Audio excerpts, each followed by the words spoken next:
Point of solution academy में आपका स्वागत है। आज हम इस क्लास में आपको जो आपका प्रधानमंत्री यशस्वी योजना के तहत जो स्कॉलरशिप है क्लास 9th वालों के लिए जो एग्ज़ाम होनी है, उस एंट्रेंस एग्ज़ाम में आपका जो सिलेबस है, उस सिलेबस का विज्ञान सब्जेक्ट का पहला चैप्टर है आपका क्रॉप प्रोडक्शन एंड मैनेजमेंट वाला जो चैप्टर है, पहला ही चैप्टर है आपके विज्ञान, उसके बारे में हम पढ़ने वाले हैं। अभी हम लाइन टू लाइन किताब पढ़ेंगे, उसके बाद इसका जो शॉर्ट नोट्स हैं वो भी आपको अगली क्लास में हमारी तरफ से उपलब्ध करवाया जाएगा। तो हम आज इस क्लास में लाइन टू लाइन डिस्कशन करेंगे इस चैप्टर का। जो अध्याय 1 है आपका फसल उत्पादन एवं प्रबंधन प्रबंध से संबंधित है कि किस प्रकार से फसलों का उत्पादन किया जाता है, उनका प्रबंधन किया जाता है, फसलों का उत्पादन किस लिए जरूरी है और इनका प्रबंधन करना क्यों हमारे लिए ज़रूरी हो जाता है, ये सब हम इस अध्याय में कवर करने वाले हैं। यहाँ पे आपको जो दो पात्र मिलते हैं, बूझो और पहेली, ये दोनों इस चैप्टर में डिस्कशन करते हैं किसी बात को लेके। ये जो पहेली और बूझो होते हैं, ये एक बार अपने क्या होता है चाचा के घर गए हुए होते हैं। मान लो ये दोनों किसी शहर में रहते हैं, गांव में रहने की बजाय किसी शहर में रहते हैं। और एक बार क्या होता है, जब इनके गर्मियों की छुट्टियां होती हैं, तब ये अपने चाचा के घर जाते हैं, जो कि इनके चाचा का घर किसी गांव में है और इनका चाचा जो है वो एक किसान है। क्या होता है, जब वो वहां जाते हैं तो उनको एक दिन खेत में जाने का मौका मिलता है और वहां वो देखते हैं कि कुछ औजार पड़े हैं, जैसे खुरपी, दरांती, बेलचा या हल आदि। अब ये जो औजार होते हैं होते हैं खुरपी, दरांती, बेलचा, हल, ये सभी आपको खेती के कामों को करने के लिए जरूरी होते हैं। इनके बिना खेती का काम नहीं किया जा सकता। फिर देखते हैं कि ये जो अपना पहेली है और ये एक बूझो है, तो ये कुछ क्वेश्चन करते हैं। इनके मन में क्वेश्चन आता है कि मैं जानना चाहता हूं कि हम इन औजारों का उपयोग कहाँ और कैसे करते हैं। ठीक है, ये औजार देखते हैं, फिर इसके मन में सवाल आता है कि इन औजारों का उपयोग कहाँ और किस प्रकार से किया जाता है। तो फिर इन औजारों की चर्चा हमें इस चैप्टर में करनी है कि ये औजार किस प्रकार से खेती के काम आते हैं और इनके बिना ये काम संभव क्यों नहीं है। फिर एक बूझो जो इसमें है, पहेली इसमें है, उसका जो मन में सवाल है, क्यूरियोसिटी होती है देखकर बच्चों को कि ये कैसे होता है। तो भोजन का बड़े स्तर पर उत्पादन करना आवश्यक है। तो भोजन का बड़े स्तर पर उत्पादन करना आवश्यक क्यों है? क्योंकि हमारे देश में विशाल जनसंख्या निवास करती है। जो यहाँ के लोग हैं उनको भोजन देने के लिए इसका उत्पादन भी करना होगा। उसका उत्पादन कैसे होगा? खेतों में होगा, फसलों के माध्यम से होगा। तो एक विशाल जनसंख्या को भोजन देने के लिए इसका नियमित उत्पादन, उचित प्रबंधन एवं वितरण करना आवश्यक होता है। केवल उत्पादन करना ही काफी नहीं होता, इसमें हमें फसलों का उत्पादन के साथ साथ उचित प्रबंधन एवं वितरण भी आवश्यक है। यदि उत्पादन कर लिया, एक बहुत बड़ी मात्रा में हमने उत्पादन कर लिया, लेकिन उसका हम मैनेजमेंट नहीं कर पाए या सही से उनका प्रबंध नहीं कर पाए, तो क्या होगा? मान लो आपका गेहूं है, उत्पादन कर लिया हमने, बड़े स्तर पर उत्पादन किया, अच्छी पैदावार भी हुई, लेकिन हमने उसका प्रबंधन नहीं किया, तो क्या होगा? वो जो गेहूं है वो आपका खराब हो जाएगा और वो किसी काम का नहीं रहेगा। तो उसको व्यवस्थित रखना हमेशा, जब तक हमारे जरूरत पड़े उसका, तब तक रखना जरूरी है। तो उसे उचित प्रबंधन कहते हैं। फिर उसका वितरण, अब हमने उसको उत्पादित कर लिया, प्रबंधित कर लिया, लेकिन प्रबंधन में क्या होगा? वो कहीं कोल्ड स्टोरेज में या फिर ऐसी जगह पड़ा रहेगा जहाँ पे वो खराब नहीं होता है। लेकिन उसको भोजन अंतिम रूप में किस लिए उपयोग करना है? हमें भोजन के रूप में उपयोग करना है, तो उसका वितरण भी जरूरी है, डिस्ट्रीब्यूशन भी जरूरी है। हालांकि कुछ फसलें ऐसी भी होती है जो भोजन के काम में नहीं आती सीधे तौर पे, लेकिन किसी न किसी तौर पर वो काम आती ही है। तो इस तरह से हमें भोजन का जो है वो बड़े स्तर पर उत्पादन करना आवश्यक है, क्योंकि हमारे देश में क्या, दुनिया में विशाल जनसंख्या है, उसका भोजन इसी फसल से मिलता है, इसी के द्वारा मिलता है, इसलिए ये जरूरी है, इनका उत्पादन, उचित प्रबंधन और वितरण। ठीक है, अब यहाँ पे कुछ लाइन टू लाइन पढ़ते हैं कि आप पढ़ चुके हैं कि सभी सजीवों को भोजन की आवश्यकता होती है, बिना भोजन के कोई जीवित नहीं रह सकता है, ये आपको अच्छी तरह से पता है। फिर आपको ये भी पता होगा कि पौधे जो है अपना भोजन स्वयं बना लेते हैं प्रकाश संश्लेषण के द्वारा, और मनुष्य सहित सभी जंतु भोजन बनाने में असमर्थ हैं। यानी पौधे जो होते हैं वो भोजन अपना स्वयं बना लेते हैं, और जंतु और जो मनुष्य होते हैं ये अपना भोजन स्वयं नहीं बनाते हैं। तो ये कहाँ से भोजन लेंगे? ये भोजन लेंगे इन्हीं फसलों से, इन्हीं पौधों से अपना भोजन प्राप्त करेंगे। फिर अगला क्वेश्चन पूछता है कि हमें भोजन ग्रहण करने की आवश्यकता ही क्यों है? हम क्यों भोजन ग्रहण करते हैं? तो सजीव भोजन से ऊर्जा प्राप्त करता है। ठीक है। ऊर्जा प्राप्त करता है किस रूप में? पाचन, श्वसन एवं उत्सर्जन का संपादन करने में। यानी ये सब क्रियाएं करने के लिए उसको भोजन की आवश्यकता होती है, और ये भोजन कहाँ से आता है? फसलों से आता है। ठीक है। अब यहाँ आपको एक डेफिनेशन बताई गई है कि फसल किसे कहते हैं। जब एक ही किस्म के पौधे किसी स्थान पर बड़े पैमाने पर उगाए जाते हैं तो इसे फसल कहा जाता है। आपने देखा होगा कि फसल हम जब बोते हैं तो क्या है, कुछ मात्रा में तो नहीं बोते हैं। देखा होगा आपने, एक ही पौधा तो नहीं होगा फसल का। एक खेत में आपको बहुत सारे पौधे दिखाई देते हैं, लेकिन वो बहुत सारे पौधे भी एक ही किस्म के होने चाहिए फसल होने के लिए। ऐसा नहीं है कि एक पौधा इस, मान लो गेहूं का, सोयाबीन का, मक्के का अलग अलग पौधे बो दिए। नहीं, गेहूं का अगर फसल बोना है तो बहुत सारे पौधे उसी गेहूं के ही होने चाहिए, तभी इसे हम फसल कहते हैं। फॉर एग्जाम्पल, गेहूं की फसल का अर्थ है कि खेत में उगाए जाने वाले सभी पौधे गेहूं के ही हो। गेहूं के पौधे, तो वो फसल कहलाएगी हमारी गेहूं की फसल। कुछ इतिहास यहाँ पे दिया गया है कृषि से संबंधित, कि जो 10,000 वर्ष पूर्व है, 10,000 ईस्वी पूर्व तक मनुष्य घुमंतु थे। मनुष्य क्या करते थे कि जब अपना प्रारंभिक समय था वो किसी फसल पर या स्थायी रूप से निवास में नहीं करते थे, बल्कि वो एक स्थान से दूसरे स्थान पर भटकते रहते थे, घूमते रहते थे। कब? 10,000 ईस्वी पूर्व। 10,000 ईस्वी पूर्व का मोटा सा मतलब यहाँ समझ लो आप, जब ईस्वी सन शुरू नहीं हुआ था उससे पहले के 10,000 साल, और अभी ईस्वी के बाद जो चल रहा है 2023, तो 10,000 साल वो, और आज के 2000, ये 12,000 साल पहले कोई ऐसा कॉन्सेप्ट नहीं था कि मनुष्य एक ही जगह रह रहा है। मनुष्य यहाँ रहता है, यहाँ अपने भोजन की व्यवस्था करता है। व्यवस्था कैसे करता था? जो कच्चे फल होते थे, सब्जियां होती थी, या फिर किन्हीं जंतुओं का शिकार करके वो अपने भोजन की व्यवस्था करता था। वहां जब भोजन खत्म हो जाता तो वहां से वो निकलकर फिर अगले स्थान पर चला जाता था। इस तरह से वो घूमता फिरता रहता था, कोई स्थायी ठिकाना न था, न कोई भोजन की स्थायी व्यवस्था होती थी। लेकिन जब धीरे धीरे मनुष्य विकसित हुआ तो उसने क्या किया? चावल, गेहूं और खाद्य फसलों को उत्पादित करना शुरू कर दिया, और इस तरह से हमारे यहाँ पे खेती का प्रारंभ होता है। फिर खेती में हमने गेहूं का तो देखा ही है, इसके अलावा भी हम कई प्रकार की फसलें बोते हैं, जिसमें सब्जियां, फल और अन्न शामिल होते हैं। 3 प्रकार की फसलें हम लगा सकते हैं। एक तो अन्न, जैसे आपके गेहूं, मक्का हो गया। सब्जियां हो गई आपकी, सब्जियों में क्या हो सकता है आपका? आलू, बैंगन, टमाटर जैसे। और फल में क्या हो सकता है आपका? केला, संतरा और सेब फल जैसे आपके फल। ये अलग अलग प्रकार की फसलें भी होती हैं। अब क्या होता है कि फसलें, मोटे तौर पर हम देखते हैं कि फसलें जो हैं 2 प्रकार से मौसम के अनुसार उगाई जाती हैं, जिसे हम 2 मुख्य रूप से, मोटे तौर पर मतलब 2 रूप में डिवाइड करते हैं। एक तो खरीफ की फसल और एक रबी की फसल। तो खरीफ की फसल और रबी की फसल हम देखते हैं कि वो किस प्रकार से यहाँ वर्गीकरण किया गया है। आगे देखते हैं, भारत एक विशाल देश है। यहाँ ताप, आर्द्रता और वर्षा जैसी जलवायु परिस्थितियां एक क्षेत्र से दूसरे क्षेत्र में भिन्न हैं। अतः देश के विभिन्न भागों में विविध प्रकार की फसलें उगाई जाती हैं। इस विविधता के बावजूद मोटे तौर पर फसलों को 2 वर्गों में बांटा जा सकता है। ठीक है। भारत इतना बड़ा है, पूर्व से पश्चिम तक और उत्तर से दक्षिण तक, आपको पता होगा ही सही। और यहाँ क्या होता है कि जब हम उत्तर में होते हैं और जब दक्षिण में आते हैं तो यहाँ के तापमान, आर्द्रता और वर्षा की मात्रा में परिवर्तन आता रहता है। उत्तर में आपने देखा होगा देश के हिमालय हैं, जहाँ पर ठंडी जलवायु है, और दक्षिण भारत में आपको गर्म जलवायु देखने को मिलती है। मोटे तौर पर इतना डिफरेंस होते हुए भी हमारे देश में विविध प्रकार की जो फसलें उगाई जाती हैं, उनके बावजूद उनको मोटे तौर पर खरीफ और रबी 2 भागों में हमने डिवाइड किया है।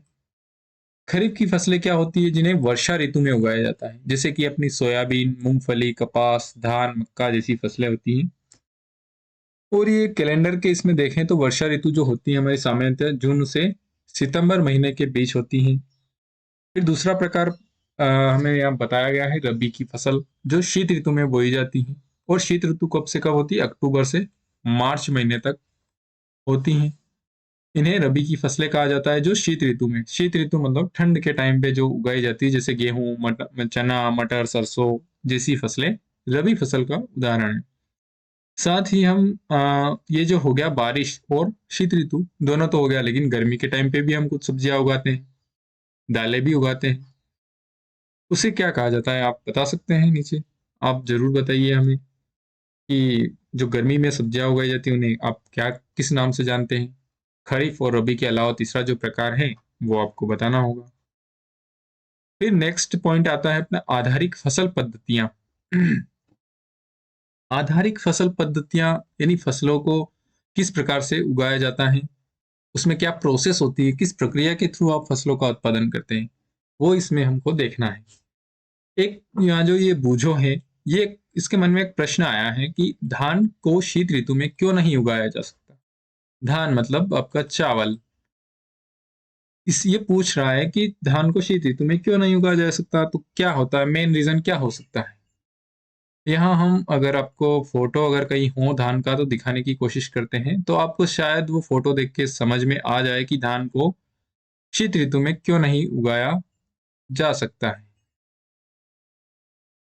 यहाँ पे हमें कोई फोटो देखने को नहीं मिल रहा है, तो हम देख लेते हैं उसी का जो अगला पोर्शन दिया हुआ है कि धान आपने देखा है कि एक खरीफ फसल है, और खरीफ फसल को बहुत ज्यादा पानी की आवश्यकता होती है, और ये वर्षा ऋतु में ही उगाई जाती है। ठीक है।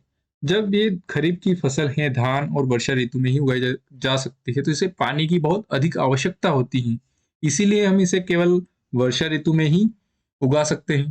तो सिंपल सी बात है, आपका जो सवाल था कि धान को शीत ऋतु में क्यों नहीं उगाया जाता, तो सिंपल सा आपका जवाब है, क्योंकि इसे इस फसल को पानी की बहुत अधिक आवश्यकता होती है, इसलिए इसे हम शीत ऋतु में नहीं उगा सकते। फिर हम यहाँ कृषि पद्धतियाँ कुछ किस प्रकार से कृषि की जाती हैं उसका मोटा मोटा अपन यहाँ देखने वाले हैं। फसल उगाने के लिए किसान को अनेक क्रियाकलाप सामयिक अवधि में करने पड़ते हैं। देखो, वो क्रियाकलाप करने पड़ते हैं, लेकिन सामयिक अवधि यानी इसका एक फिक्स निश्चित समय होता है कि किस समय पर किस प्रकार की गतिविधि किसान को करनी पड़ती है। आप देखें कि यह क्रियाकलाप उस प्रकार के हैं जिनका उपयोग माली अथवा आप सजावटी पौधे उगाने के लिए करते हैं। ठीक है। ये क्रियाकलाप अथवा कार्य कृषि पद्धतियां जो आगे दी गई हैं। अब यहाँ पे आपको कुछ कृषि पद्धतियां दी गई हैं। आपको जब खेती करनी है तो किस प्रकार से आप खेती करेंगे?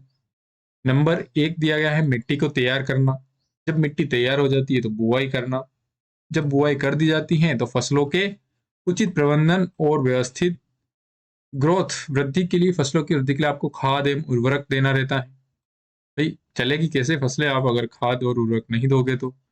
फिर जब आपने बुआई कर दी, मिट्टी तैयार कर दी, खाद भी दे दिया, अब फसलों को पानी भी तो पिलाना है। बारिश में तो मान लो बारिश हो जाती है, लेकिन जो रबी की फसलें हैं उसमें आपको सिंचाई करने की भी आवश्यकता होती है।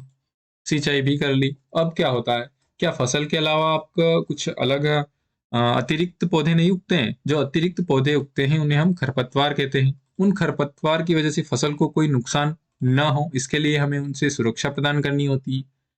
सुरक्षा प्रदान करने के लिए हम निंदाई गुड़ाई करते हैं। साथ ही हम कुछ आजकल जो दवाइयां आ रही हैं उन पेस्टिसाइड्स के द्वारा भी हम इनकी सुरक्षा कर सकते हैं।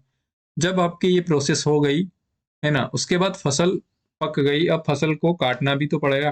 तो कटाई इसमें एक महत्वपूर्ण चरण है। उसके बाद फसल का भंडारण करना भी जरूरी है। काटने के बाद उसे व्यवस्थित रखना फसल को, और खराब होने से बचाने के लिए हम एक व्यवस्थित भंडारण की आवश्यकता पड़ती है।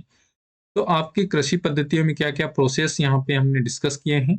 मिट्टी को तैयार करना, बुआई करना, खाद एवं उर्वरक देना, सिंचाई, खरपतवार से सुरक्षा, कटाई और भंडारण, ये सारी आपकी कृषि पद्धतियां हैं मुख्य रूप से। इन्हें आप जरूर याद रखें कि क्या प्रोसेस है खेती करने के लिए। हम अब जो मिट्टी तैयार करने वाला पोर्शन था, हम उसको एक डिटेल में समझेंगे। डिटेल्स समझते हैं कि मिट्टी को तैयार कैसे किया जाता है। ठीक है। मिट्टी तैयार करना ये होता है फसल के बुआई का पहला चरण होता है। यानी मिट्टी को तैयार करने के बाद ही हम फसल की बुआई कर सकते हैं। अब मिट्टी कैसे तैयार करते हैं? तो मिट्टी को पलटना तथा इसे पोला बनाना कृषि का अत्यंत महत्वपूर्ण कार्य है। मिट्टी को पलटना और पोला बनाना। अच्छा, अपने को पलटने की और पोला बनाने की क्या जरूरत पड़ती है? अगर हम मिट्टी को नहीं पलटते हैं तो क्या होगा? मिट्टी के अंदर जो पाए जाते हैं महत्वपूर्ण उर्वरक और उनके अंदर जो नमी होती है, जो खनिज पदार्थ होते हैं, वो गहराई में होते हैं। और पौधों की जड़ें जो है वो आपकी गहराई में नहीं जाती, क्योंकि फसलें हैं, ये पेड़ तो नहीं है बड़े बड़े, फसल के पौधे हैं, तो ज्यादा गहराई में नहीं जाएंगे। तो जब हम इस मिट्टी को पलट देंगे तो जो उर्वरक और पोषक पदार्थ हैं जो फसलों के लिए आवश्यक हैं, वो पलटने से ऊपर की परत पर आ जाएंगे। और साथ ही इस परत को पलटने से जो आवश्यक पोषक तत्व होते हैं फसलों के लिए, वो इन पौधों को मिलने लग जाएंगे। इस वजह से हमें इसे पलटना आवश्यक होता है। साथ ही इसे पोला बनाना भी पड़ता है। अच्छा, पोला पलटने का आपको फायदा पता चल गया है कि पलटते क्यों हैं, क्योंकि पोषक तत्व आपको पौधों को देने होते हैं, वो ऊपरी परत पे आ जाते हैं। अब बात आती है पोला करनी। यदि मिट्टी थोड़ी मजबूत कड़क हो जाएगी तो जड़ें जो है उनको फैलने में, जड़ों का विकास होने में पौधों को बहुत मुश्किल आएगी और पौधे सही से विकसित नहीं हो पाएंगे, चल नहीं पाएंगे। तो उसके लिए मिट्टी को हम कल्टीवेटर से या फिर हल चलाकर पोला कर देते हैं, ताकि जड़ें आसानी से वृद्धि कर सके और फैल सके, जिससे पौधे को ज्यादा से ज्यादा पानी और ज्यादा से ज्यादा पोषक तत्व मिट्टी से प्राप्त हो सके। जितनी जड़ें गहराई में जाएगी, पोला होगा तो जो जड़ें होगी वो और गहराई में जाएगी, और जितनी गहराई में जाएगी उतनी गहराई से पोषक तत्व ले पाएगी। और पोषक तत्व ले पाएगी तो जो पॉली मिट्टी होगी उसमें ऑक्सीजन, नाइट्रोजन जैसी गैसों का जो भंडारण रहता है, उसको श्वसन के लिए भी जो पॉली मिट्टी की जड़ें होती हैं वो आसानी से ले सकती हैं। और उन्हें पॉली मिट्टी में श्वसन करना बहुत ही आसान होता है। पॉली मिट्टी किस प्रकार पौधों को जड़ों को सरलता से श्वसन करने में सहायक होती है, यहाँ देखते हैं। अब क्या होता है, पॉली मिट्टी मिट्टी में रहने वाले केंचुओं और सूक्ष्म जीवों की वृद्धि करने में सहायता करती है। ठीक है। पॉली मिट्टी होगी तो केंचुए आसानी से अपने प्रजनन को कर सकेंगे, और केंचुए जितने ज्यादा प्रजनन और भोजन ग्रहण करेंगे, वो उससे ज्यादा पोषक तत्व पौधों के लिए तैयार करेंगे। और पॉली मिट्टी होती है वो सूक्ष्म जीव आसानी से विचरण कर पाएंगे इधर उधर, तो उनका विकास भी अच्छे से होगा। और सूक्ष्म जीवों का विकास होगा, केंचुओं का विकास होगा। तो वो जो सूक्ष्म जीव होते हैं उन्हें किसानों का मित्र भी हम मानते हैं। ठीक है। क्योंकि यह मिट्टी को और पलट कर पोला करते हैं तथा ह्यूमस का निर्माण करते हैं। परंतु मिट्टी को पलटना और पोला करना क्यों आवश्यक है? ठीक है, आप पढ़ चुके हैं। पलटने और पोला करने से आपको दो फायदा है। पोला करने से क्या होगा, एक तो श्वसन आसानी से होगा पौधों का। दूसरा, जो आपके केंचुए सूक्ष्म जीव होंगे वो पोली मिट्टी में अच्छे से प्रजनन और अपना खुद का विकास कर पाएंगे। और खुद का विकास करने में वो क्या करेंगे, मिट्टी को और पोला करेंगे। और पोषक तत्वों को वो मिट्टी की परत पर लेकर आएंगे। इस प्रकार से यह आवश्यक होता है।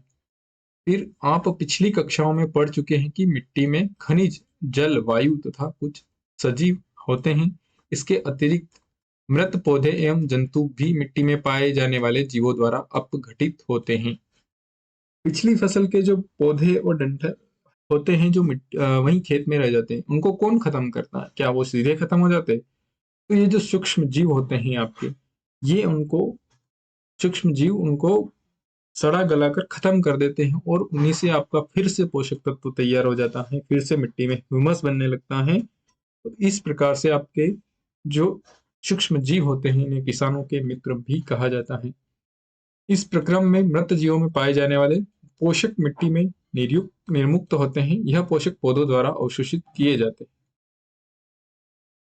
ये जो पौधे होते हैं खराब और सड़े गले, इन पौधों के अंदर भी कुछ पोषक तत्व होते हैं।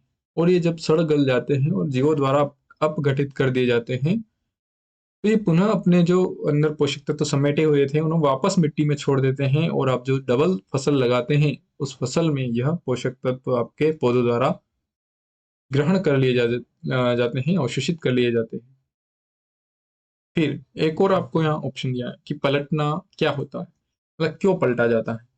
क्योंकि जो आपकी मिट्टी होती है, उसकी ऊपरी परत के कुछ सेंटीमीटर की मिट्टी ही पौधे की वृद्धि के लिए सहायक होती है। जब कुछ सेंटीमीटर की मिट्टी ही पौधों के वृद्धि के लिए आवश्यक होती है या सहायक होती है, तो उसे उलटने पलटने और पोला करने से जो पोषक पदार्थ होते हैं वो ऊपर आ जाते हैं और पौधे इन पोषक पदार्थों का उपयोग आसानी से कर सकते हैं। इसीलिए मिट्टी को उलटना पलटना एवं पोला करना फसल उगाने के लिए अत्यंत महत्वपूर्ण है। समझ आया आपको? मिट्टी को तैयार करने में क्या है, मिट्टी को तैयार करना क्या है? सिंपल से अब एक ब्रीफ देख लेते हैं। मिट्टी को तैयार करने में क्या करना है? मिट्टी को एक तो उलटना पलटना है और पोला करना है। उलटना पलटना और पोला करना क्यों जरूरी जरूरी है? पोले करने से क्या होगा? पौधे आसानी से श्वसन कर पाएंगे।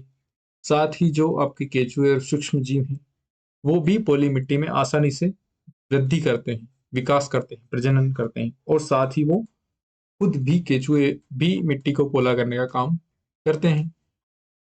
और जो केंचुए और सूक्ष्म जीव होते हैं, जो आपके खराब हो गए पौधे या मृत पौधे होते हैं, उनको भी, जो मिट्टी में पाए जाते हैं, उनको भी सड़ा गला कर खत्म कर देते हैं। उनसे फिर पोषक तत्व निकलते हैं, वो फिर पौधों के काम आ जाते हैं। तो और एक और क्या होता है कि जो वो पोषक तत्व होते हैं मिट्टी में, वो ऊपरी परत के कुछ सेंटीमीटर में ही पाए जाते हैं, जो पौधों की वृद्धि में सहायक होते हैं। इसीलिए ये 3-4 कारण हैं कि मिट्टी को तैयार कैसे करते हैं और क्यों उलटते पलटते हैं। अब एक डेफिनेशन है कि मिट्टी को उलटने पलटने एवं पोला करने की प्रक्रिया जुताई कहलाती है। इसे हल चलाकर कर सकते हैं। ठीक है, ये आप देख रहे हैं हल।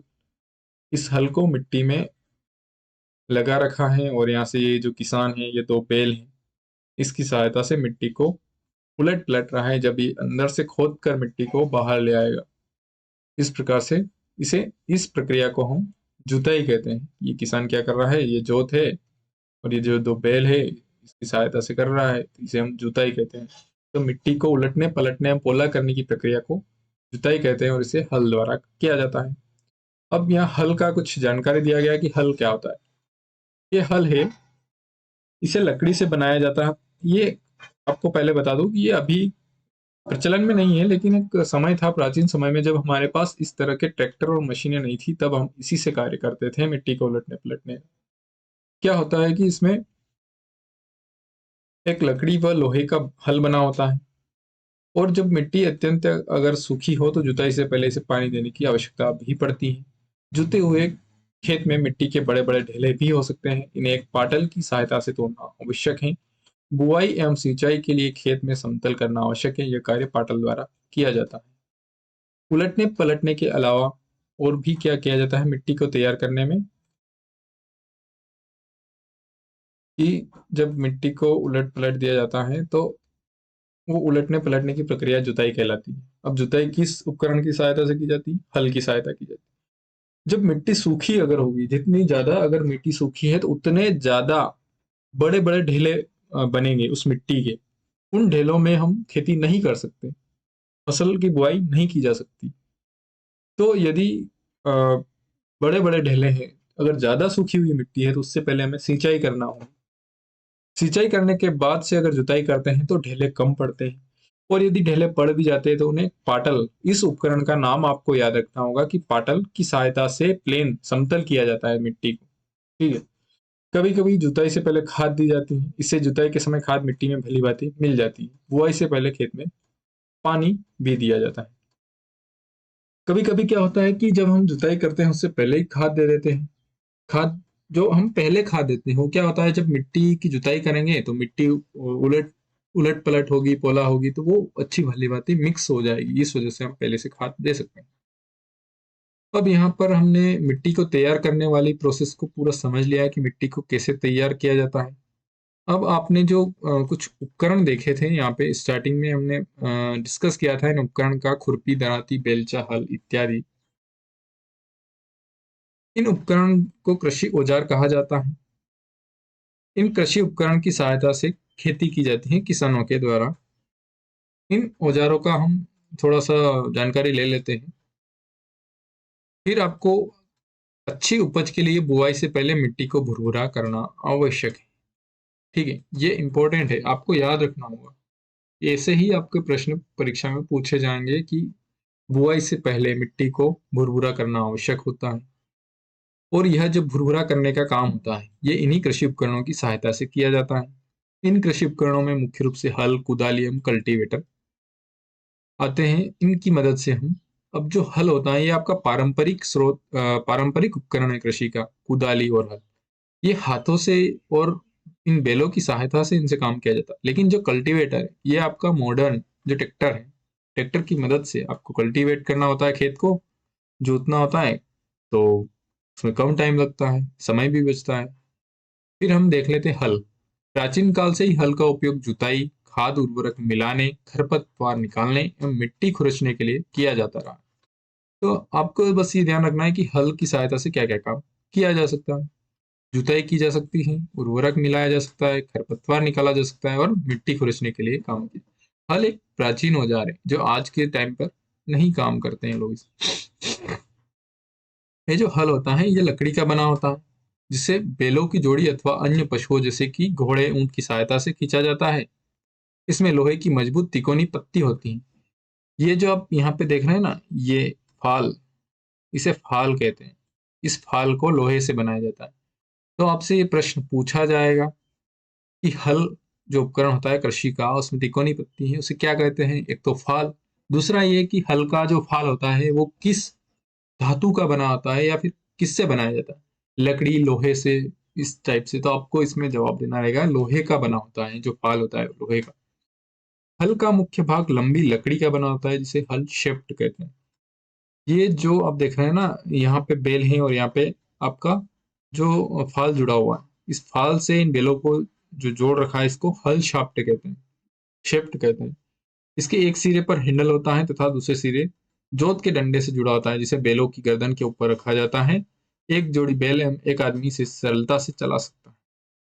आजकल लोहे के हल तेजी से देसी लकड़ी की जगह ले रहे हैं, यानी अब वर्तमान में इसका उपयोग नहीं किया जाता है।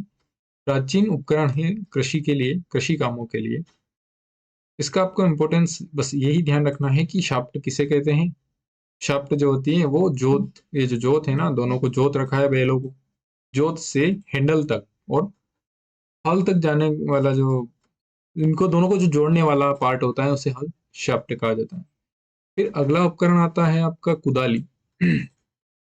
कुदाली यह एक सरल औजार है जिसका उपयोग खरपतवार निकालने, मिट्टी को पोला करने के लिए किया जाता है। इसमें लकड़ी अथवा लोहे की छड़ होती है, जिसके एक सिरे पर लोहे की चौड़ी और मुड़ी हुई प्लेट लगी होती है, जो ब्लेड की तरह कार्य करती हैं। इसका सिरा पशुओं द्वारा खींचा जाता है। ये जोत, यहाँ पे दो बेल लगाए जाते हैं, ये छड़ है, इसको मुड़ी हुई प्लेट और हैंडल से जोड़ रही है। ये होती है आपकी कुदाली।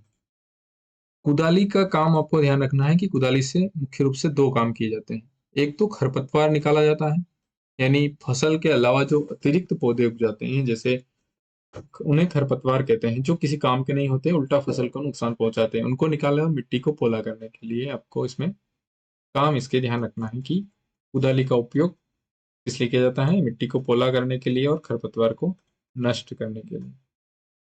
फिर अगला उपकरण है आपका कल्टीवेटर। जो कल्टीवेटर है ये आपका मॉडर्न इंजीनियरिंग से तैयार किया गया कृषि उपकरण है, जो मुख्यतः ट्रैक्टर से चलाया जाता है। आजकल जुताई ट्रैक्टर द्वारा संचालित कल्टीवेटर से की जाती है। कल्टीवेटर के उपयोग से श्रम एवं समय दोनों की बचत होती है, क्योंकि बैल और एक मशीन, जब मशीन काम करेगी, एक आप काम करेंगे, बहुत फर्क पड़ेगा। तो इसमें आपको समय और आपका जो मेहनत लगती है, दोनों की बचत होगी। और जो सारा काम आपका हल और कुदाली कर रहे थे, वो उसका स्थान आप ट्रैक्टर ने ले लिया।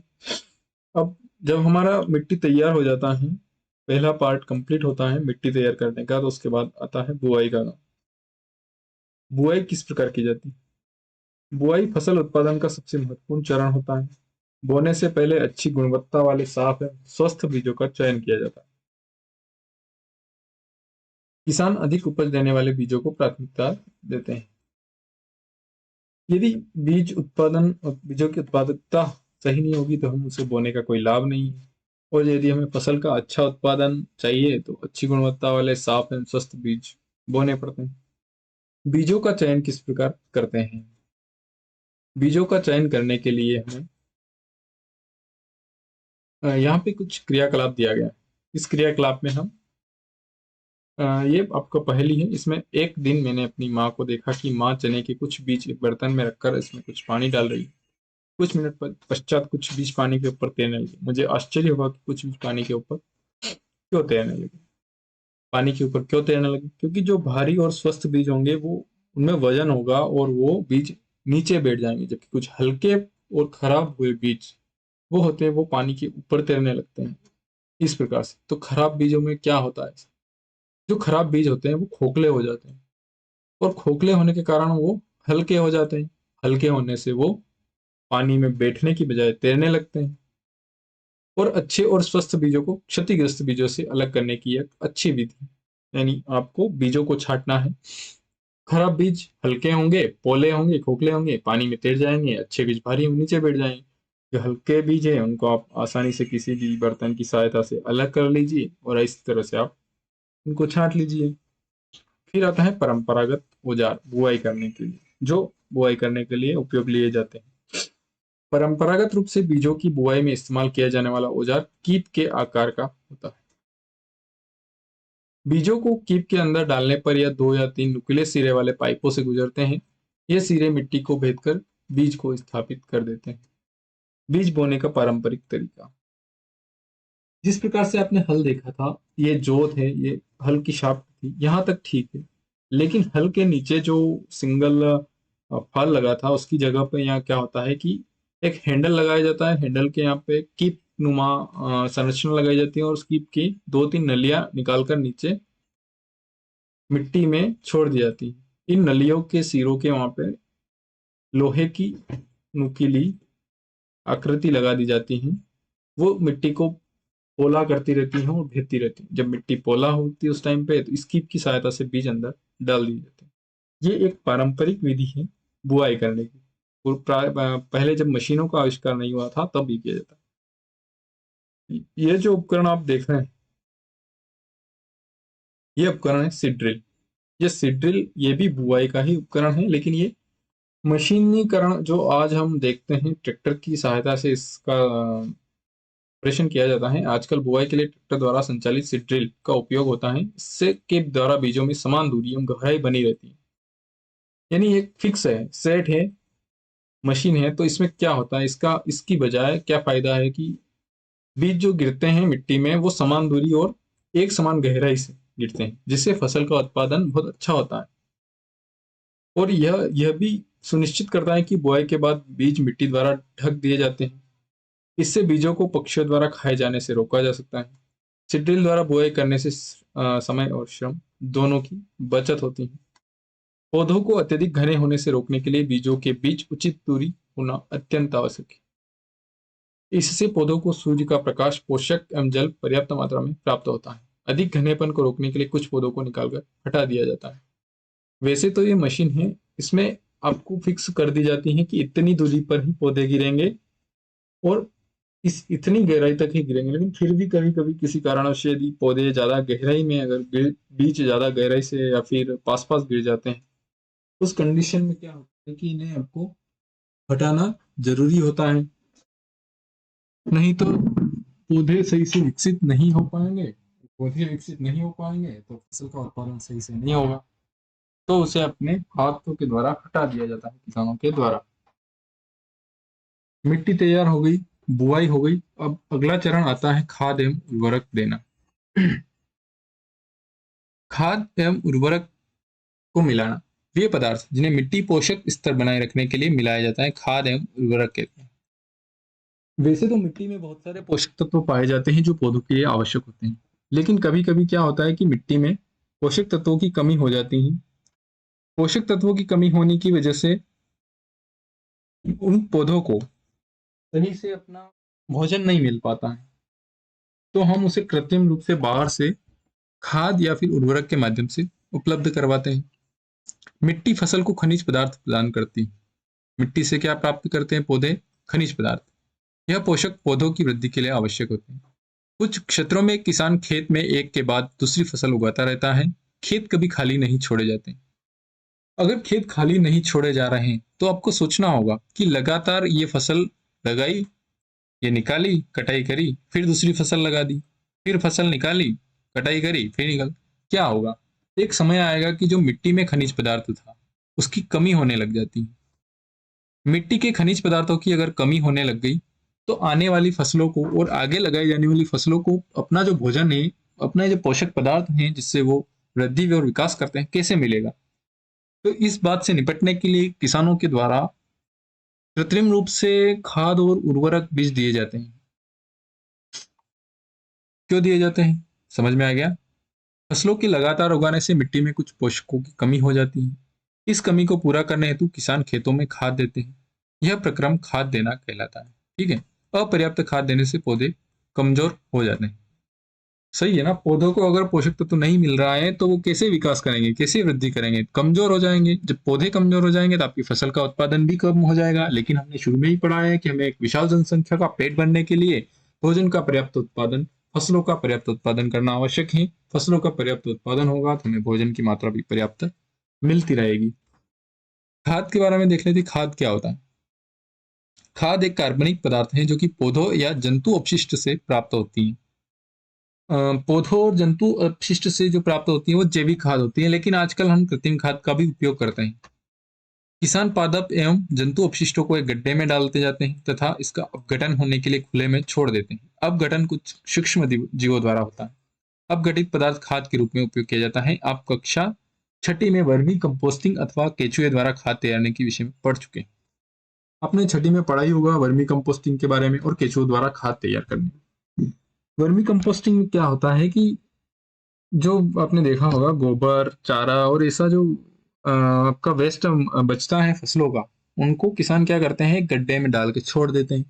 जब बारिश और विभिन्न मौसमों के परिवर्तन से उसमें सड़ना गलना और चलता रहता है, तो जब वो सड़ गल जाता है तो उससे खाद तैयार हो जाती है। साथ ही आपने उसमें देखा होगा सूक्ष्म जीव, केंचुए जैसे अनेक जीव होते हैं जो उन उस जो अपशिष्ट होता है उसको वो उसका भोजन होता है, उनको खाकर नष्ट करते हैं और नष्ट करने से आपके जैविक खाद तैयार हो जाती है। आपने शुरू में देखा है सूक्ष्म जीवों को किसान का मित्र कहा जाता है। तो आपको एक और उदाहरण मिल गया यहाँ पे कि आपको सूक्ष्म जीव किसानों का मित्र क्यों कहा जाता है, क्योंकि वो वर्मी कंपोस्टिंग और खाद भी बनाते हैं किसानों के लिए। खेत में लाभ देते तो देते ही हैं, पोला करने और पलटने में, और जैसे नाइट्रोजन स्थिरीकरण का एक कॉन्सेप्ट है उसमें। साथ ही वो क्या आपके जो अलग से आप खाद बनाते हैं वर्मी कंपोस्टिंग के द्वारा, या फिर आप इसके द्वारा अपशिष्ट के द्वारा, जो पशुओं का अपशिष्ट होता है, गाय भैंसों का अपशिष्ट होता है, उसमें भी आपके केंचुए और सूक्ष्मजीव लाभदायक होते हैं। अब खाद एवं उर्वरक के साथ पौधों की वृद्धि, ABC यहाँ पर कुछ ये दिया गया है, क्रियाकलाप दिया गया है। आप इसे अपनी बुक से पढ़ लेना। हम इस क्लास में इतना डिस्कस नहीं करने वाले हैं। अगर हम इस क्लास में ये सब डिस्कस करेंगे तो हमारी क्लास बहुत बड़ी हो जाएगी। ठीक है। उर्वरक रासायनिक, यहाँ से हम कुछ इंपॉर्टेंट देख लेते हैं कि उर्वरक रासायनिक पदार्थ है। खाद एवं उर्वरक आपने देखा होगा यहाँ पे, खाद एवं उर्वरक जो है वो कृत्रिम खाद के लिए अपन यूज कर रहे हैं, और खाद जो है जैविक खाद के लिए यहाँ पे यूज किया गया है। उर्वरक जो होते हैं वो हम नॉर्मली इसका उपयोग खाद के रूप में ही कर लेते हैं, कृत्रिम खाद के रूप में। लेकिन ये उर्वरक जो होते हैं ये प्राकृतिक रूप से नहीं बनाए जाते हैं पशुओं के थ्रू या फिर प्रकृति के थ्रू, मिट्टी के थ्रू नहीं, जबकि इन्हें केमिकल प्रोसेस के द्वारा बनाया जाता है। उर्वरक वे रासायनिक पदार्थ होते हैं जो विशेष पोषकों से समृद्ध होते हैं। वे खाद से कैसे भिन्न है? ठीक है। खाद से अलग होते हैं उर्वरक। क्यों होते हैं, कैसे होते हैं, हम यहाँ आगे पढ़ते हैं। उर्वरक का उत्पादन फैक्ट्रियों में किया जाता है। उर्वरक के कुछ उदाहरण हैं जैसे urea, ammonium sulphate, super phosphate, potash, NPK, nitrogen, phosphorus. अब आपके लिए काम का क्या है? वो सब ठीक है, हमने पढ़ा है, अच्छा है नॉलेज के लिए। आपको इसमें ध्यान रखना है, ये उदाहरण है आपके उर्वरक के। परीक्षा में आपसे यही पूछा जाएगा कि उर्वरक के उदाहरण बताइए। Urea, ammonium sulphate, super phosphate, potash, NPK, nitrogen, potassium, और फास्फोरस का जो फॉर्मूला होता है उसे एनपीके शॉर्ट उर्वरक नाम दिया गया है यहाँ पे। उर्वरक वो खाद से अलग कैसे होते हैं? खाद आपको प्राकृतिक रूप से बनाया जाता है सूक्ष्म जीवों द्वारा, अपशिष्ट पदार्थों द्वारा। लेकिन उर्वरक को रासायनिक तौर पर फैक्ट्रियों में बनाया जाता है। तो जब इन्हें रासायनिक तौर पर बनाया जाता है तो इनमें जो पोषक तत्व होते हैं इनकी मात्रा को फिक्स कर दिया जाता है कि इस पोषक तत्व की मात्रा और इस पोषक तत्व की मात्रा इतनी रहेगी। लेकिन ऐसा हम क्या खाद में कर सकते हैं? नहीं कर सकते। वो एक नेचुरल प्रक्रिया है, वो हमारे हाथ में नहीं है। लेकिन इनका उत्पादन और प्रबंधन हमारे हाथ में होता है। तो हम अपनी आवश्यकता अनुसार इन उर्वरक में परिवर्तन कर सकते हैं और आवश्यक फसलों के लिए इनमें खनिज पोषक तत्वों को मिला सकते हैं। उर्वरक के उपयोग से किसानों को गेहूं, धान तथा मक्का जैसी फसलों की अच्छी उपज प्राप्त करने में सहायता मिली, परंतु उर्वरक के अत्यधिक उपयोग से मिट्टी की उर्वरता में कमी आई। यानी देख रहे हो, ये जो उर्वरक होते हैं ये किसानों को लाभ तो देते हैं, साथ ही इनके नुकसान भी सामने आते हैं। नुकसान क्या है कि हम आवश्यकता से अधिक यदि उर्वरक दे देते हैं तो मिट्टी की उर्वरता में कमी आ जाती है। कब तक हम उन्हें एक्स्ट्रा उर्वरक दे दे के काम में लेते रहेंगे? जब हम उन्हें बार बार ऐसा करते हैं तो एक समय ऐसा आता है कि मिट्टी की जो उत्पादकता होती है, उर्वरता होती है, उसमें कमी आने लगती है। जल प्रदूषण भी फैलाते हैं। भाई ऐसा तो है नहीं कि आपने जितना पोटेशियम, यूरिया यूरिया अमोनिया मिलाया है सारे के सारे पौधों ने ले लिया। नहीं लिया। उसने क्या किया, जो बाकी बचा था वो बारिश में पानी आया, बारिश के साथ नदी नालों में बह के गया और इस प्रकार से आपका जल प्रदूषण भी फैला रहा है। तो ओवरऑल रूप से क्या है, उर्वरक हमारे लिए फायदेमंद साबित नहीं होते हैं, नुकसानदायक भी होते हैं। ये आपको ध्यान रखना है कि क्या उर्वरक हमेशा हमें लाभ देते हैं? नहीं, हमेशा लाभ नहीं देते हैं। एक समय आने पर वो मिट्टी की उर्वरता में भी कमी ला देते हैं, साथ ही जल प्रदूषण का स्रोत भी बन चुके हैं। तो हमें क्या करना है, इस बात से निपटने के लिए यहाँ पे आगे दिया गया है कि मिट्टी की उर्वरता बनाए रखने के लिए हमें उर्वरकों के स्थान पर जैविक खाद का उपयोग करना चाहिए, अथवा दो फसलों के बीच में खेत को कुछ समय के लिए बिना कुछ उगाए छोड़ देना चाहिए। अगर हमें इस बात से निपटना है कि रासायनिक उर्वरकों से जो हमारा नुकसान हुआ है, तो यहाँ पर दो उपाय हमें बताए गए। एक उपाय ये है कि हमें रासायनिक उर्वरक की जगह जैविक खाद का उपयोग करना चाहिए। दूसरा, दो फसलों के बीच खेत को कुछ समय के लिए बिना कुछ उगाए छोड़ देना चाहिए। तो अधिकतर क्या होता है वैसे कि जब गर्मी और बारिश और शीत ऋतु, ये तीन मौसम होते हैं, इनमें हमें अधिकतर फसलें कब देखने को मिलती हैं? बारिश में और गर्मी में। फिर जब बारिश और शीत ऋतु में, जब शीत ऋतु से और बारिश तक बीच में जो गर्मी का समय होता है उसमें हम फसल की बुआई नहीं करते हैं। यानी कुछ समय के लिए हम दो फसलों के बीच में गैप दे देते हैं, जिससे जो मिट्टी की उर्वरता को नुकसान हो रहा है उसमें कुछ बदलाव आ सके और मिट्टी की उर्वरता बनी रहे। ये दो उपाय आपको यहाँ पे बताए गए हैं। खाद के उपयोग से मिट्टी के गठन एवं जल अवशोषण क्षमता में भी वृद्धि होती है। खाद, यहाँ पर जैविक खाद का आपको ध्यान रखना है। इससे मिट्टी में सभी पोषकों की प्रतिपूर्ति हो जाती है, क्योंकि खाद जो बना होता है वो नेचुरल चीजों से बना होता है, जैविक अपशिष्टों से बना होता है, आपके पुराने सड़े गले पेड़ पौधों की डंठल से बना होता है। तो उन्हीं डंठल में और उन्हीं कार्बनिक पदार्थों में पोषक तत्व होते हैं। उन्हीं से जब खाद बन रही है तो वापस से मिट्टी में पोषक तत्वों की पूर्ति होने लगती है। मिट्टी में पोषकों की प्रतिपूर्ति का अन्य तरीका फसल चक्रण। अब एक और आपको यहाँ पे मिलता है फसल चक्रण। फसल चक्रण क्या होता है? यह एक फसल के बाद खेत में दूसरे किस्म की फसल एकांतर क्रम में उगाकर किया जा सकता है। फसल चक्रण में आपको देखा होगा, यदि आपने ये कोई खेत है, ठीक है, इस साल किसान ने यहाँ पर लगा दिए गेहूं। अब हर साल गेहूं ही लगाएगा किसान तो क्या होगा, जो गेहूं के लिए आवश्यक पोषक तत्व है, यदि वो बार बार यही गेहूं की फसल ही लगाएगा तो जो गेहूं के लिए आवश्यक पोषक तत्व, वो एक समय ऐसा आएगा कि यहाँ कमी हो जाएगी। इस मिट्टी में वो पोषक तत्व गेहूं को मिलने ही नहीं लगेंगे। तो इस परिस्थिति से निपटने के लिए हमें जो यहाँ उपाय दिया गया है फसल चक्रण का, तो आपने अभी गेहूं लगा दिया, अब क्या करेंगे? अगली बार आप यहाँ पर गेहूं लगाने की बजाय यहाँ पर चना लगा दीजिए, कुछ और फसल लगा दीजिए, सरसों लगा दीजिए। तो जो गेहूं के लिए आवश्यक पोषक तत्व थे वो इस बार पूर्ति हो जाएंगे, और चना के लिए जो आवश्यक पोषक तत्व इसमें मिट्टी में थे वो चने ने ले लिए, लेकिन जो गेहूं के लिए आवश्यक थे उसने नहीं लिए, तो गेहूं के लिए बच गए। आप अगली बार गेहूं लगा दीजिए। तो इस प्रकार से फसल चक्र के रूप में, यानी एक बार गेहूं चना सरसों, इसे बदलते रहेंगे आप, तो वो जो पोषक तत्व हैं उनका भी इसमें प्रतिपूर्ति होती रहेगी और आपकी मिट्टी की उर्वरता भी बनी रहेगी। यहाँ कुछ दिया गया है कि पहले उत्तर भारत में किसान फलीदार चारा एक ऋतु में उगाते थे तथा दूसरा गेहूं दूसरी ऋतु में। इससे मिट्टी में नाइट्रोजन का पुनः पूरण होता रहता है। किसानों को इस पद्धति को अपनाने के लिए प्रोत्साहित किया गया है। ठीक है, यही बात है कि आपको फसल बदलती रहना चाहिए, किस्म बदलती रहनी चाहिए फसलों की, हमेशा एक ही फसल नहीं बदल। फिर आता है राइजोबियम बैक्टीरिया के बारे में। राइजोबियम बैक्टीरिया क्या करता है? आप पिछली कक्षा में पढ़ चुके हैं, तो आप हमें कमेंट सेक्शन में बताइएगा कि राइजोबियम बैक्टीरिया क्या काम करता है, कहाँ पाया जाता है।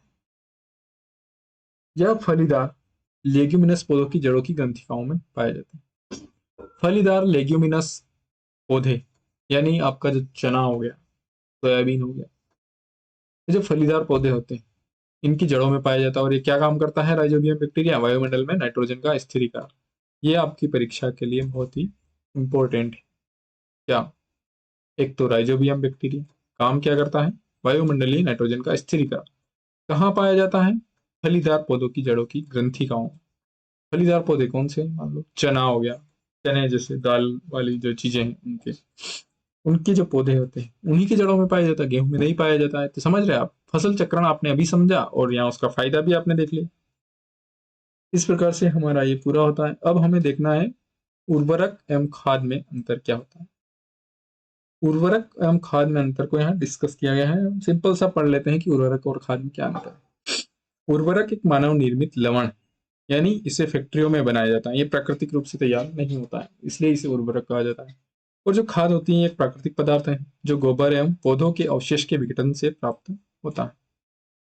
गोबर एवं पौधों का जो मृत जीवों सूक्ष्म जीवों द्वारा अपघटन कर दिया जाता है, अपघटन करके जो बनता है वो खाद। यह कुल मिला के आपको ये एक प्राकृतिक प्रक्रिया है, ये कृत्रिम प्रक्रिया है। यह फैक्ट्रियों में किया जाता है ये काम, और यह किसानों द्वारा अपने घर पर या खेतों में भी इसको बनाया जा सकता है। उर्वरक का उत्पादन फैक्ट्रियों में होता है, खाद खेतों में बनाई जा सकती है। उर्वरक से मिट्टी को ह्यूमस प्राप्त नहीं होता है, जबकि खाद से मिट्टी को ह्यूमस प्रचुर मात्रा में प्राप्त होता है। ठीक है। उर्वरक में पादप पोषक जैसे कि नाइट्रोजन, फास्फोरस, पोटेशियम प्रचुर मात्रा में होते हैं। खाद में पादप पोषक तुलनात्मक रूप से कम होते हैं। उर्वरकों में प्रचुर मात्रा में इसलिए होते हैं कि हमें पता है कि हमें इसमें कितना मिलाना है, कितनी आवश्यकता है, उस आवश्यकता के अनुसार फैक्ट्रियों में मिला दिया जाता है, तो प्रचुर मात्रा में, स्वाभाविक सी बात है होगा। लेकिन क्या हम प्राकृतिक तौर पर खाद तैयार कर रहे हैं, उसमें हम केचुए को कह सकते हैं कि भाई नाइट्रोजन इतना मिलाओ, फास्फोरस इतना मिलाओ? नहीं कह सकते हैं। सूक्ष्म जीवों को हम नहीं कह सकते हैं। जितना प्रोडक्शन वो कर रहे हैं उनकी क्षमता के अनुसार हो रहा है, तो इसीलिए हमें उर्वरकों की तुलना में खाद में पोषक तत्व की मात्रा कम देखने को मिलती है। उर्वरक एवं खाद के बीच अंतर बताया गया, यानी हमने यहाँ पे उर्वरक एवं खाद के अंतर देख लिए। अब हमें यहाँ कुछ खाद के लाभ बताए गए हैं कि खाद के लाभ क्या होते हैं। जैविक खाद उर्वरक की अपेक्षा अधिक अच्छी मानी जाती है। अच्छा, जैविक खाद उर्वरक की अपेक्षा अधिक अच्छी क्यों मानी जाती है? अच्छी सिर्फ इसलिए मानी जाती है कि ये पौधों से बनती है? नहीं। उर्वरक होते हैं वो आपकी मिट्टी की उर्वरता को कम करते हैं। साथ ही वो मनुष्य जो उस फसल का उपभोग कर रहे हैं, जो जंतु उस फसल को खा रहे हैं, उनको भी तो ये उर्वरक नुकसान पहुंचाती है। लेकिन क्या प्राकृतिक खाद ऐसा करती है? नहीं करती। प्राकृतिक खाद कोई नुकसान नहीं पहुंचाती है, वो पूरी तरह से सुरक्षित होती है। और उर्वरक साथ ही साथ में जल प्रदूषण भी करते हैं, लेकिन खाद जल प्रदूषण नहीं करते हैं। ठीक है, ये डिफरेंस है, इसलिए जैविक खाद को उर्वरक की अपेक्षा अच्छा माना जाता है। मुख्य कारण क्या है? मिट्टी की जल धारण क्षमता में वृद्धि होती है।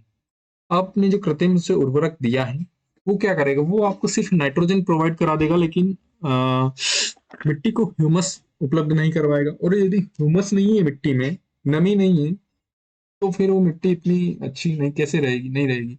एक उनमें मिट्टी खराब होती है। आपको पोषक तत्व तो मिल जाते हैं उर्वरक से, लेकिन मिट्टी खराब हो जाती है।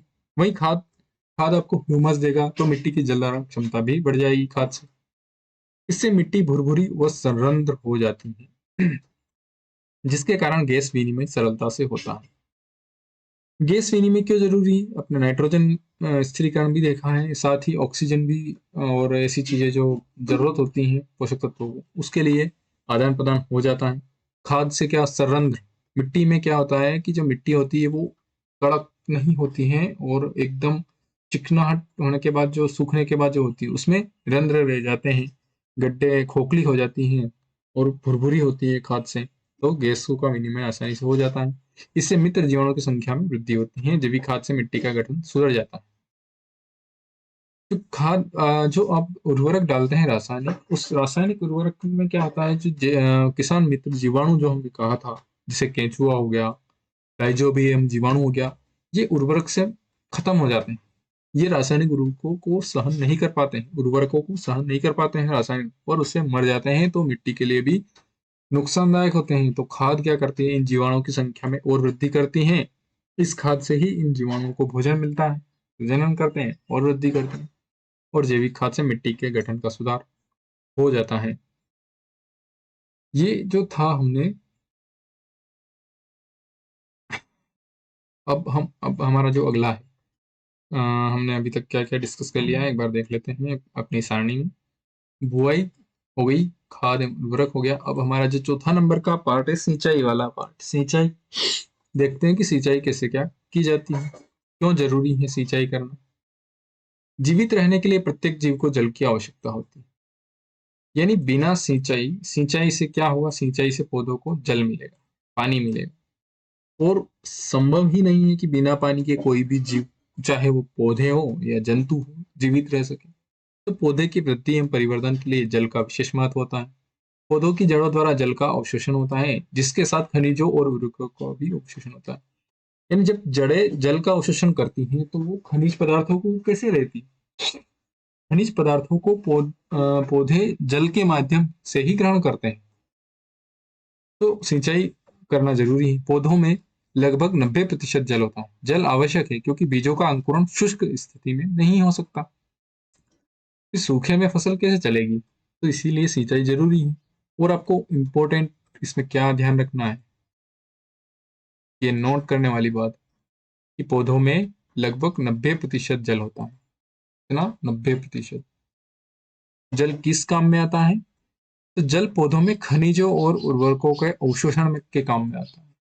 ठीक है, जड़ें क्या काम करती है पौधों में, तो जड़ें जल के अवशोषण का काम करती हैं। और बीजों का अंकुरण है वो सूखे में नहीं हो सकता। जल में जो पोषक तत्व घुले होते हैं वो पौधे के प्रत्येक भाग में स्थानांतरित होते रहते हैं। इन्हीं पोषक तत्वों का जड़ से लेकर तने या हर पत्ती हर फूल तक कैसे जाता है, पानी की सहायता से ही तो जाता है। यह फसलों के पाले एवं गर्म हवा से रक्षा करता है। पानी जो होता है, इसके साथ साथ क्या सिर्फ पोषक तत्वों का ही स्थानांतरण करता है? नहीं, फसल पाले एवं गर्म हवा से रक्षा करता है। यदि ज्यादा गर्मी हो जाती है तो पानी क्या करता है, पौधों को ठंडा रखता है। उनकी जो गर्मी बढ़ी हुई होती है पौधों में, से उसकी रक्षा करता है। जो आपका ठंड के समय जो पाला गिरता है, यानी एक तो अधिक गर्मी, एक पाला यानी जो ठंड में गिरता है उससे भी वो, जब पाला गिरता है तो पानी गर्मी प्रदान करता है। उल्टा यहाँ सिस्टम हो जाता है कि वो पौधों में को गर्म बनाए रखने के लिए काम। स्वस्थ फसल वृद्धि के लिए मिट्टी की नमी को बनाए रखने के लिए खेत में नियमित से जल देना आवश्यक है। पौधे होंगे वो शुष्क और खुरदुरी मिट्टी में नहीं चलेंगे। उसके लिए आपको मिट्टी को नम रखना जरूरी है। और नम रखने का एक ही उपाय है कि आप सिंचाई करते हैं। कितने आपने यहाँ देख लिए अभी तक सिंचाई के फायदे। जीवित रहने के लिए, वृद्धि एवं परिवर्धन के लिए जल की आवश्यकता होती है। जल के अवशोषण से खनिजों का और उर्वरकों का अवशोषण होता है। और जल 90% अंकुरण शुष्क स्थिति में नहीं हो सकता। फिर पाले हम गर्मी से रक्षा करते हैं। पोषक तत्वों का स्थानांतरण करता है जल, इसीलिए सिंचाई आवश्यक है। क्यों आवश्यक है? मिट्टी की नमी को बनाए रखने के लिए सिंचाई आवश्यक है। निश्चित अंतराल पर खेत में जल देना सिंचाई कहलाता है। ये आपकी परिभाषा है, ये आपको ध्यान रखना है। पूछा जाएगा आपके कि निश्चित अंतराल पर खेत में जल देना क्या कहलाता है, तो आपका सही जवाब होगा सिंचाई कहलाता है निश्चित अंतराल पर खेत में जल देना। सिंचाई का समय एवं बारंबारता फसलों, मिट्टी एवं ऋतु में भिन्न होता है। गर्मी में पानी देने की बारंबारता अपेक्षाकृत अधिक होती है। ऐसा क्यों है? क्या मिट्टी में प्रतिवाष्पन हो सकता है? ठीक है, यानी आपको बारिश में तो पानी गिरता है तो सिंचाई हो जाती है, अलग से कुछ करने की जरूरत। लेकिन गर्मी और शीत ऋतु में जो फसलें होती है, गर्मी की अपेक्षा शीत ऋतु में कम सिंचाई की आवश्यकता होती है और कम बार पानी पिलाना पड़ता है पौधों को। लेकिन वहीं हम गर्मी में देखें तो वो डबल हो जाती है। गर्मी में क्या होता है ऐसा, आपको ये ध्यान रखना चाहिए कि गर्मी में पौधों को पानी की ज्यादा जरूरत क्यों होती है, क्योंकि प्रकाश संश्लेषण होता है तो होता ही है, जो पौधों के पानी के ज्यादा पानी का उत्सर्जन होता है। लेकिन साथ ही जो मिट्टी होती है उसमें से भी तो पानी का वाष्पोत्सर्जन होगा। तो इसीलिए गर्मी में आपको ज्यादा सिंचाई की आवश्यकता, ज्यादा बार बारंबारता की आवश्यकता होगी। अब आगे है सिंचाई के स्रोत। सिंचाई के स्रोत क्या क्या हो सकते हैं? कुएं, जलकूप, तालाब, नदी, नदियां, बांध एवं नहर इत्यादि जल के स्रोत है। सिंपल सा है आपको कि आप सिंचाई कहाँ कहाँ से कर सकते हैं। कुएं से, ट्यूबवेल से, तालाबों से, नदियों से, झीलों से, बांधों से, नहर से आदि से कर सकते हैं। यहाँ पर आपको सिंचाई के कुछ पारंपरिक स्रोत दिए गए हैं। ये आपको कुआं दिख रहा है, एक यहाँ पर जो रहट ना, मोट, इसको हम मोट कहते हैं, और ये है रहट। मोट यानी घिरनी सिंचाई के पारंपरिक स्रोत हैं। कुओं, झीलों एवं नहरों में उपलब्ध जल को निकालकर खेतों तक पहुंचाने के तरीके विभिन्न क्षेत्रों में भिन्न भिन्न हैं। मवेशी अथवा मजदूर इन विधियों में इस्तेमाल किए जाते हैं, अतः यह सस्ते हैं परंतु कम दक्ष हैं विभिन्न पारंपरिक तरीके से। पारंपरिक तरीके को आपको ध्यान रखना है, ये आपको याद रखना है, परीक्षा में यही पूछा जाएगा कि आपको सिंचाई के पारंपरिक तरीके कौन से हैं। तो आपको याद रखना है मोट, घिरनी, दूसरा चेन पंप, तीसरा ढेकली तथा रहट या उत्तोलक तंत्र। ए से डी तक के जो भी दिए गए हैं पौधों, आपको ये जो दिया है ये मोट, ये यहाँ पे घिरनी लगी है, यहाँ पर एक रस्सा बंधा हुआ है, इस रस्से को नीचे डाला जाएगा घिरनी के माध्यम से। ये इस किसान के हाथ में एक पात्र है, ये भर के आएगा, बाहर खींचा जाएगा, फिर पानी डालेगा, फिर खींचा जाएगा। ये एक पारंपरिक तरीके हैं। तो ये है चेन पंप। चेन पंप, ये जो यहाँ चेन है, ये पात्र लगा हुआ है, इस चेन के माध्यम से ये पहिया चलता है, ये यहाँ से पानी खाली हुआ, फिर ये कुएं के अंदर गया, फिर भर के आया। और ये है ढेकली।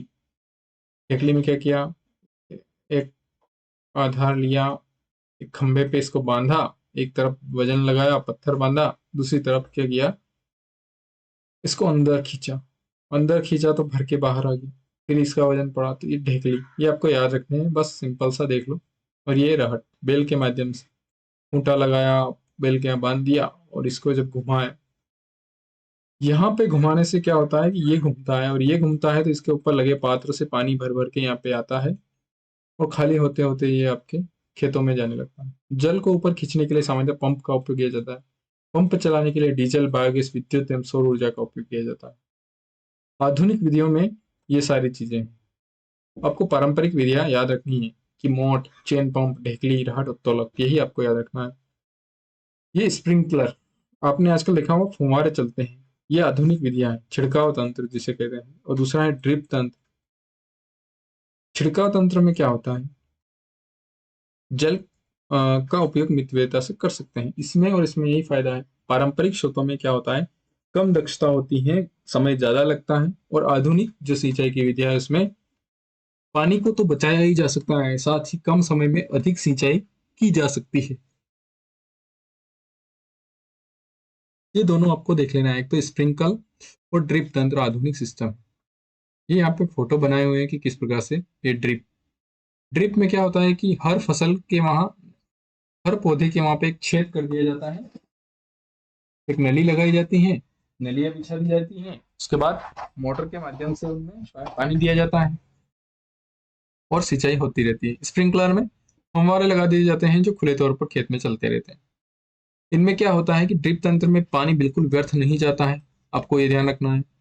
जल की कमी जहाँ होती है वहां पर ड्रिप तंत्र बहुत अच्छे से काम करता है, क्योंकि पौधे के बिल्कुल पास में छेद करके उस ड्रिप ड्रिप के माध्यम से सिंचाई की जाती है। और स्प्रिंकलर में क्या होता है कि एक जो फव्वारा होता है उसके नोजल से पानी बाहर निकलता रहता है, जो पूरे खेत में खुले तौर पे चलता है, जैसे कि बारिश हो रही हो उस प्रकार से सिंचाई होती है।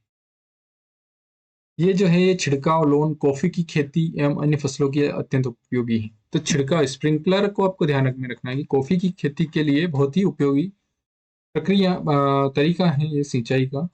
फलदार पौधों, बगीचों एवं वृक्षों को पानी देने का यह सर्वोत्तम तरीका है। इससे पौधे के बूंद बूंद करके जल प्राप्त होता है। ठीक है।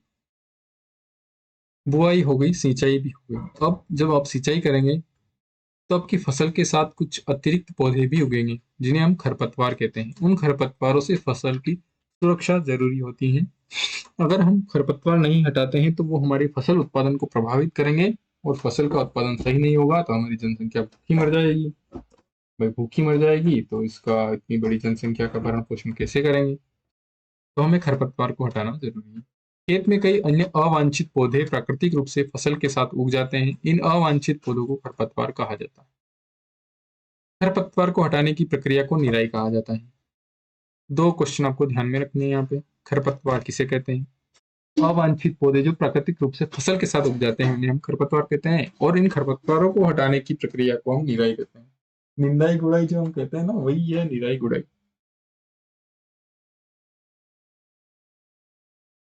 देख, निराई क्यों आवश्यक है? निराई इसलिए आवश्यक है कि खरपतवार हटाने चाहिए, लेकिन खरपतवार हटाने क्यों जरूरी है? जो खरपतवार होते हैं ना, वो खरपतवार भी तो भाई आपकी मिट्टी के पोषक तत्व ले रहा है।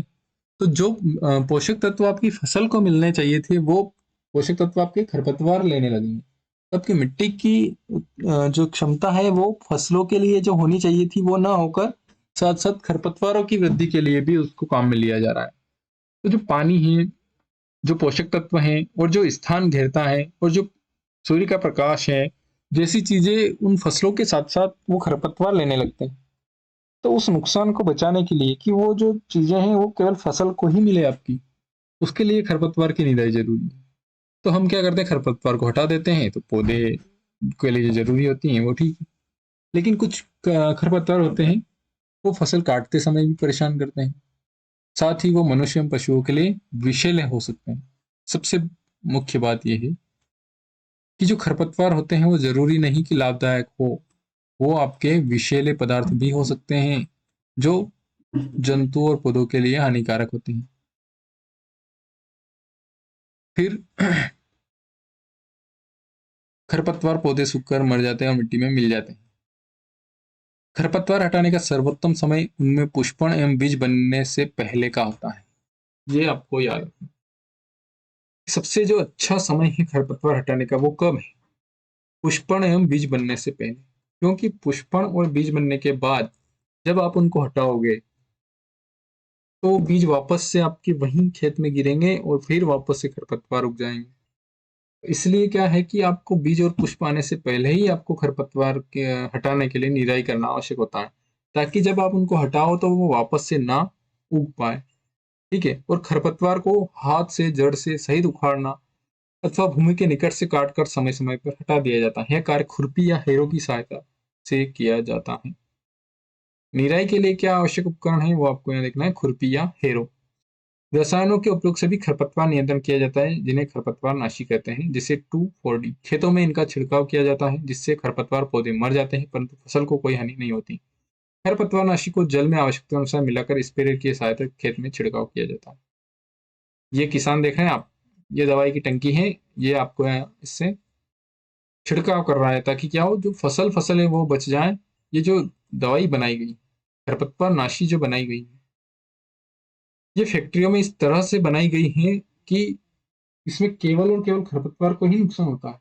वैज्ञानिक रिसर्च करते हैं, कंपनियां रिसर्च करती हैं और ऐसे केमिकल्स बनाती हैं कि वो जो फसल है आपकी, मान लो गेहूं में कोई खरपतवार है, तो वो जेनेटिक वो ऐसे इस तरह से मॉडिफाई किया हुआ है फैक्ट्रियों में कि वो केवल उसी खरपतवार को नुकसान पहुंचाए, न कि आपकी फसल को।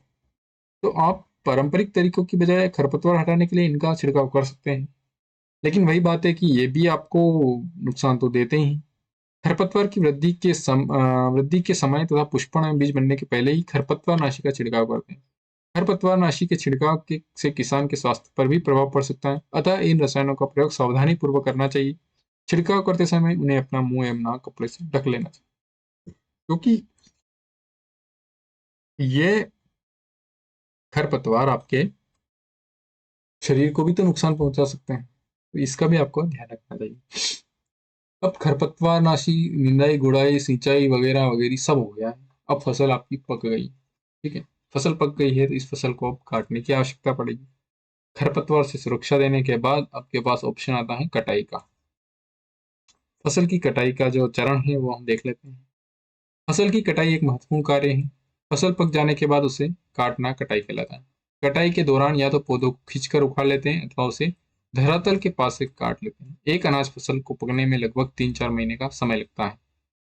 ये आपके लिए इंपॉर्टेंट है यहाँ पे कटाई वाला ऑप्शन, कि एक अनाज फसल को पकने में लगभग 3-4 महीने का समय लगता है। हमारे देश में दराती की सहायता से हाथ द्वारा कटाई की जाती है अथवा एक मशीन का उपयोग किया जाता है जिसे हार्वेस्टर कहते हैं। काटी गई फसल से बीजों दानों को भूसे से अलग करना होता है। इसे थ्रेशिंग कहते हैं। यह कार्य कंबाइन मशीन द्वारा किया जाता है जो वास्तव में हार्वेस्टर और थ्रेशर का संयुक्त रूप। छोटे खेत वाले किसान अनाज के दोनों के दानों को फटक कर विनोइंग कर अलग करते हैं। आप इसे विषय कक्षा 6 में पढ़ चुके हैं, विनोइंग या फटकने वाली मशीन। ठीक है, कटाई करना है आपको, सिंपल सा है। कटाई के लिए आपके पास एक तो हार्वेस्टर मशीन आने लग गई है आजकल। ये गेहूं की कटाई करनी हो, फसलों की कटाई करनी हो, ये कंबाइन होती है।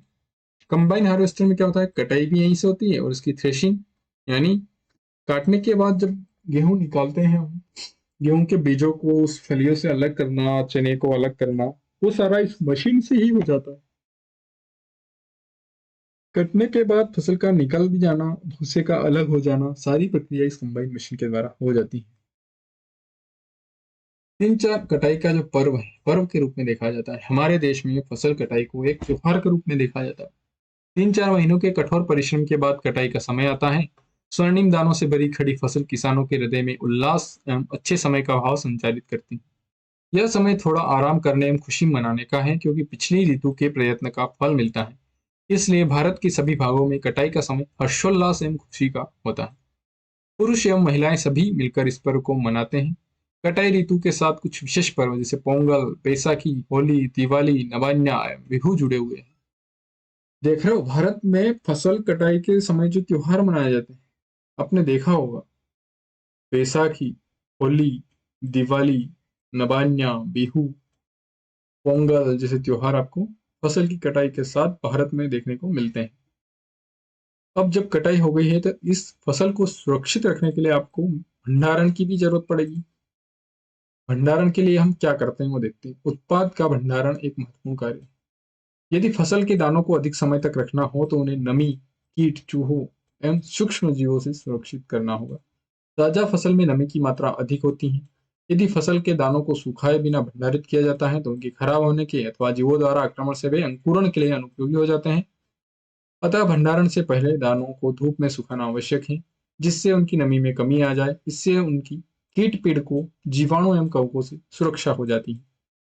किस, किसान अपनी फसल उत्पाद का भंडारण जूट के बोरों, धातु के बड़े पात्रों में करते हैं, परंतु बीजों का बड़े पैमाने पर भंडारण साइलो और भंडारण गृहों में किया जाता है, जिससे उनको पीड़कों जैसे कि चूहों एवं कीटों से सुरक्षित रखा जा सके। नीम की सूखी पत्तियां घरों में अनाज के भंडारण में उपयोग की जाती हैं।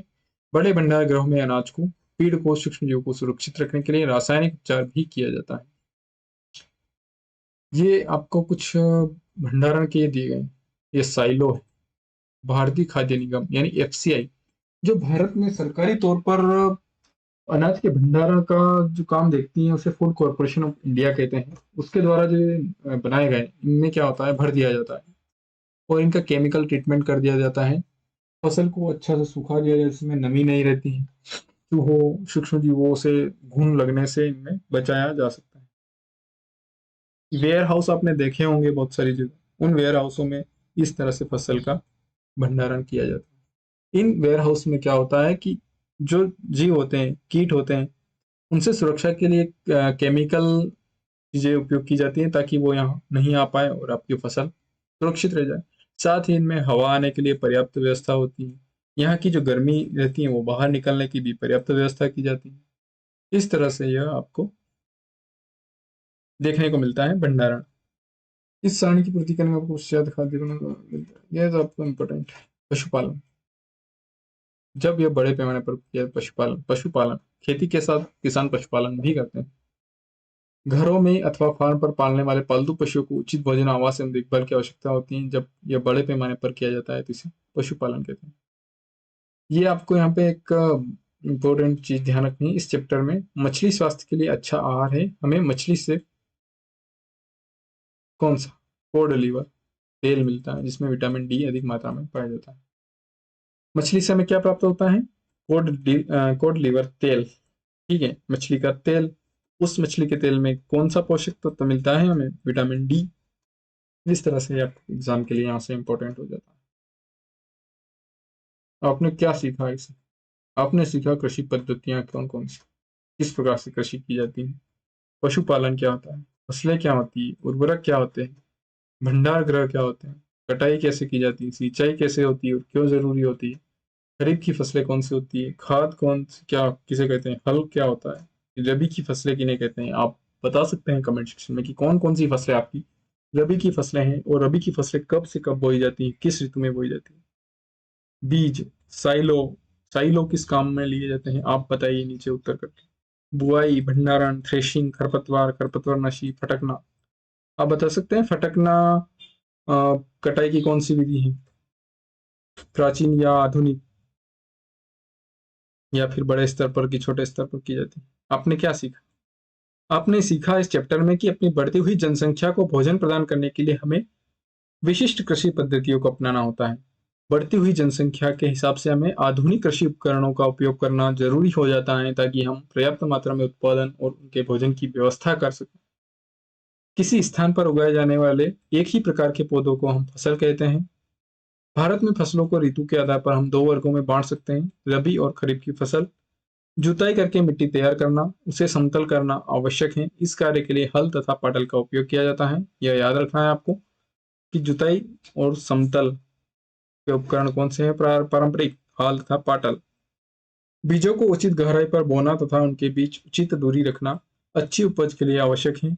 बीजों की अच्छी किस्म का चयन करके स्वस्थ बीजों को बोया जाता है। सीड ड्रिल की सहायता से बुआई की जाती है। आपको बताना है सीड ड्रिल बुआई की कौन सी विधि है, पारंपरिक या फिर आधुनिक।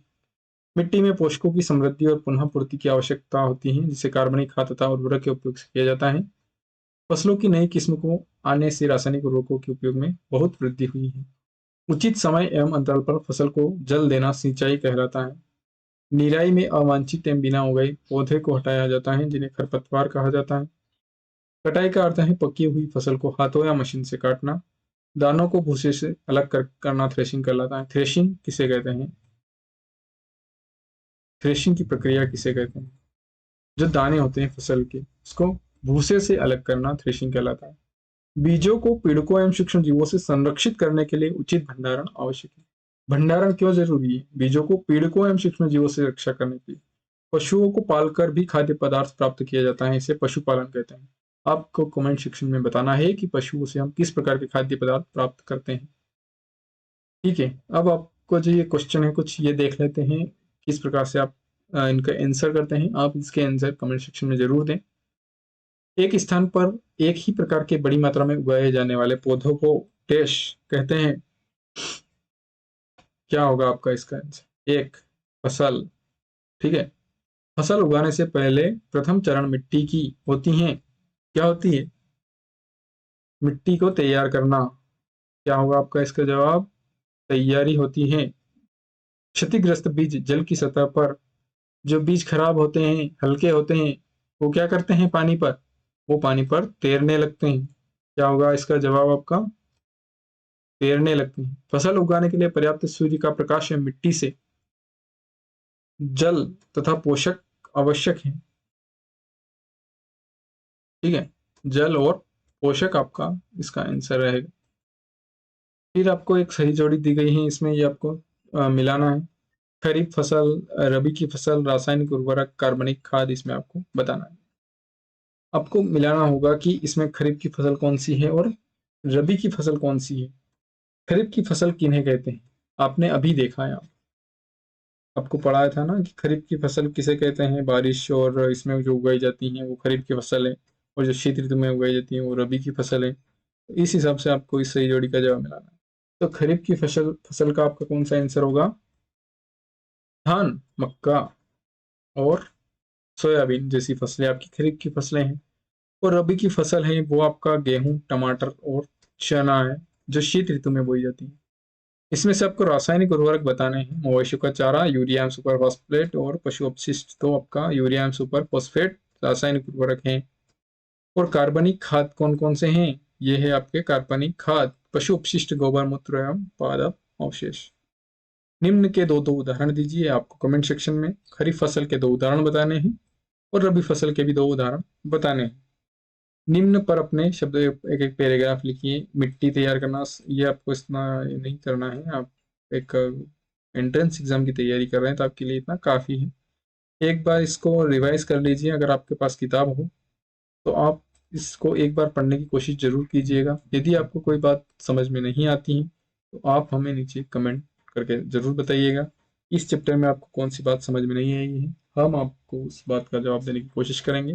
तब तक के लिए पढ़ते रहिए, एंजॉय कीजिए, मस्ती कीजिए। धन्यवाद।